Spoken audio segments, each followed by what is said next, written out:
में located छेमा युंगडोंग अंगसी glacier से उद्गमित होती है और इस रिवर को तिब्बत में यारलुंग सैंगपो कहा जाता है। और हिमालयाज की नमछा बारवा पीक से एक शार्प टर्न लेने के बाद ये नदी गेलिंग से अरुणाचल प्रदेश में एंटर कर जाती है और अरुणाचल के माउंटेनियस टेरेन में इस रिवर को सियांग या दिहांग कहा जाता है। और पासी घाट से ये नदी प्लेन्स में एंटर करती है जहां लोहित और दिबांग नदियां इसमें आकर मिलती हैं, जिसके बाद असम में इसे ब्रह्मपुत्रा के नाम से जाना जाता है।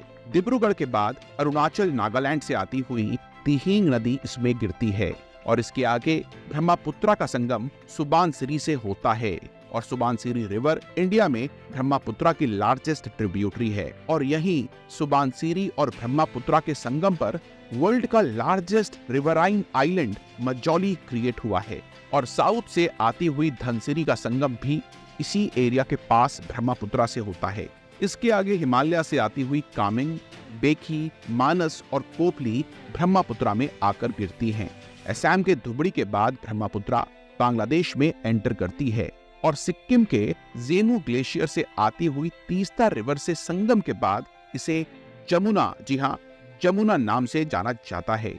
और इसके आगे जमुना और पद्मा के संगम के बाद ये नदी वर्ल्ड की सेकेंड लार्जेस्ट नदी बन जाती है और सुंदरबन डेल्टा के थ्रू बे ऑफ बंगाल में गिर जाती है।